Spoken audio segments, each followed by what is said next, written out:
வணக்கம். இன்றைய முக்கிய செய்திகள். தமிழ்நாட்டில் திருநெல்வேலி, விருதுநகர், ஈரோடு ஆகிய 3 மாவட்டங்களில் டைட்டில் பூங்கா அமைப்பதற்கு முதலமைச்சர் மு.க. ஸ்டாலின் அவர்கள் நாளை அடிக்கல் நாட்ட உள்ளார் என்று தகவல் வெளியாகியுள்ளது. இந்திய கம்யூனிஸ்ட் கட்சியின் மூத்த தலைவரும் சுதந்திர போராட்ட வீரருமான நல்லக்கண்ணு அவர்கள் காலமானார். சோழிங்கநல்லூரில் அவசர சிகிச்சை பிரிவுடன் கட்டப்பட்ட புறநகர் மருத்துவமனையை துணை முதல்வர் உதயநிதி ஸ்டாலின் அவர்கள் திறந்து வைத்தார். ஐயா வைகுண்டர் அவதார விழாவை ஒட்டி வருகின்ற மார்ச் 4ஆம் தேதியும், மண்டைக்காடு பகவதி அம்மன் சுவாமி கோவிலின் விழாவை ஒட்டி மார்ச் 10ஆம் தேதியும் கன்னியாகுமரி மாவட்டத்திற்கு உள்ளூர் விடுமுறை அறிவிக்கப்பட்டுள்ளது. பிரதமர் நரேந்திர மோடி அவர்கள் 2 நாள் அரசுமுறை பயணமாக இஸ்ரேல் புறப்பட்டு சென்றார். NCERT 8ஆம் வகுப்பு புத்தகத்தில் நீதித்துறையில் ஊழல் என்ற பாடம் சேர்க்கப்பட்டதற்கு உச்சநீதிமன்றம் கடும் கண்டனம் தெரிவித்துள்ளது. கேரளாவில் அரசு தேர்வாணைய தேர்வு எழுதுபவர்களுக்கான வயது வரம்பு 36லிருந்து 40ஆக அதிகரிக்கப்பட்டுள்ளது. 22 கேரட் ஆபண தங்கத்தின் விலை சவரனுக்கு ₹320 அதிகரித்து 1 சவரன் ₹1,19,440 1 கிராம் ₹14,930 விற்பனை செய்யப்பட்டு வருகிறது. இதனைத் தொடர்ந்து 1 கிராம் வெள்ளியின் விலை கிராமிற்கு ₹5 அதிகரித்து 1 கிராம் வெள்ளி ₹295 விற்பனை செய்யப்பட்டு வருகிறது. சென்னை ரேஸ் கிளப்பிடம் இருந்து 6,43 லட்சம் ரூபாய் சொத்து வரி பாக்கி வசூலை நிறுத்தி வைக்க மாநகராட்சிக்கு உயர்நீதிமன்றம் உத்தரவிட்டுள்ளது.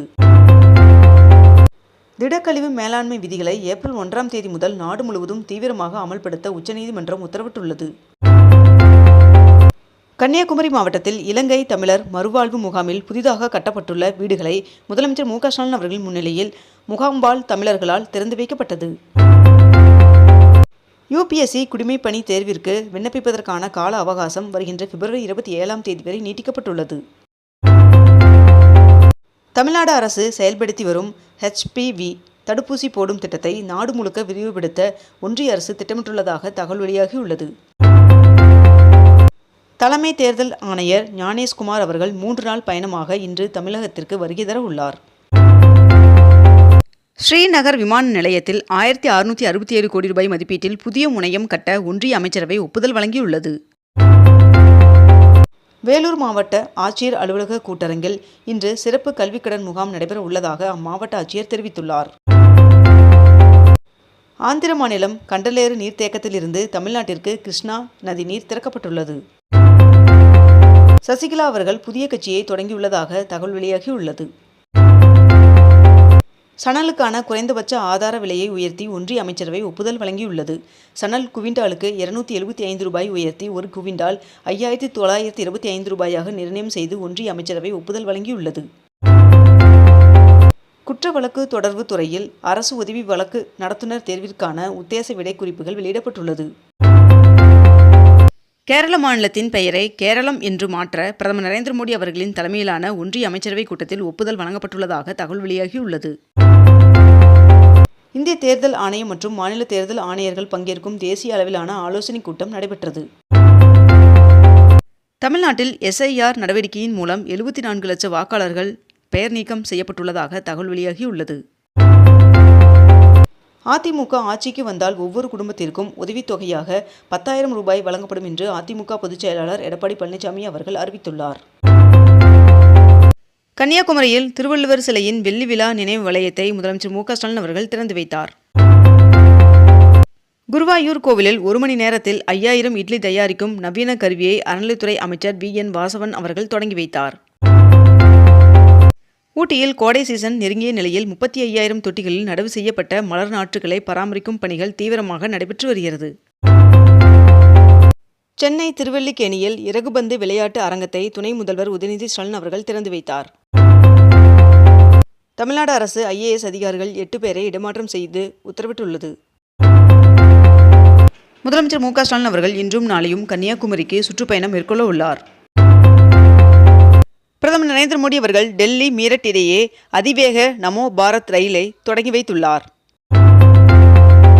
2026ஆம் ஆண்டு சட்டமன்ற தேர்தலில் வெற்றி பெற்று தவேக ஆட்சி அமைத்தால் செயல்படுத்தப்பட உள்ள 15 திட்டங்கள் மற்றும் வாக்குறுதிகளை விஜய் அவர்கள் அறிவித்துள்ளார். நீர்மூழ்கி கப்பல்களை தாக்கி அளிக்கும் திறன் கொண்ட அஞ்சதீப் போர்க்கப்பல் சென்னை துறைமுகத்தில் வருகின்ற பிப்ரவரி 27ஆம் தேதி முதல் கடற்படையால் இயக்கப்பட உள்ளதாக அறிவிக்கப்பட்டுள்ளது. அருள்மிகு கபாலீஸ்வரர் கலை அறிவியல் கல்லூரியில் 31 கோடி ரூபாய் மதிப்பீட்டில் கட்டப்பட்டுள்ள புதிய கட்டடங்களை முதலமைச்சர் மு.க.ஸ்டாலின் அவர்கள் திறந்து வைத்துள்ளார். நத்தம் மாரியம்மன் சுவாமி கோவிலில் மாசி பெரு திருவிழா கொடியேற்றத்துடன் தொடங்கியது. இந்தியா அமெரிக்க இடையிலான வர்த்தக ஒப்பந்த விதிமுறைகள் குறித்த பேச்சுவார்த்தை தள்ளி வைக்கப்பட்டுள்ளதாக தகவல் வெளியாகியுள்ளது. வேலூரில் தவேக தலைவர் விஜய் அவர்களின் தலைமையில் இன்று கூட்டம் நடைபெற்றது. இக்கூட்டத்தில் பேசிய விஜய் அவர்கள், விஜய்க்கும் ஸ்டாலின் சாருக்கும் இடையேதான் தேர்தல் போர் என்று தெரிவித்துள்ளார். இந்தியாவிலிருந்து வெளிநாடுகளுக்கு ஏற்றுமதி செய்யப்படும் பொருட்களில் ஆப்பிள் ஐபோன் முதலிடம் பிடித்துள்ளதாக தகவல் தெரிவிக்கப்பட்டுள்ளது. இந்திய அஞ்சல் துறையின் 38 கோடி சேமிப்பு கணக்குகளில் 22 லட்சம் கோடி வைத்துள்ளது என்று ஒன்றிய அமைச்சர் சிந்தியா அவர்கள் தெரிவித்துள்ளார். கொளத்தூர் சட்டமன்ற தொகுதியில் குளிரூட்டப்பட்ட பேருந்து நிறுத்தத்தை முதலமைச்சர் மு.க.ஸ்டாலின் அவர்கள் திறந்து வைத்தார். தமிழகத்தில் இறுதி வாக்காளர் பட்டியலை தேர்தல் ஆணையம் வெளியிட்டுள்ளது. யுஜிசி இந்தியாவில் செயல்படும் 32 போலி பல்கலைக்கழகங்களின் பட்டியலை வெளியிட்டுள்ளது. வேளாண் இயந்திரங்களை எளிதில் வாடகைக்கு பெற 37 லட்சத்தில் வாடகை 2.0 ஆன்லைன் கைபேசி செயலியை அமைச்சர் தொடங்கி வைத்தார். AA உச்சி மாநாட்டில் 86 நாடுகள் கையெழுத்தானதாக ஒன்றிய அமைச்சர் அஸ்வினி வைஷ்ணவ் அவர்கள் தெரிவித்துள்ளார். தமிழகத்தில் 1000 ஆண்டுகள் பழமையான 352 கோயில்களில் 560 கோடியில் திருப்பணிகள் முடிக்கப்பட்டுள்ளதாக இந்து சமய அறநிலைத்துறை அமைச்சர் சேகர்பாபு அவர்கள் தகவல் தெரிவித்துள்ளார். ACS அறக்கட்டளையின் சார்பில் மதுரையில் நிறுவப்படும் வ.உ. சிதம்பரனார் அவர்களின் 140 அடி சிலைக்கு குடியரசு துணைத் தலைவர் CB ராதாகிருஷ்ணன் அவர்கள் அடிக்கல் நாட்டினார். முடிமாற்று அறுவை சிகிச்சை குறித்து போதிய வழிமுறைகளை பின்பற்ற வேண்டும் என்று தமிழ்நாடு அரசு வலியுறுத்தியுள்ளது.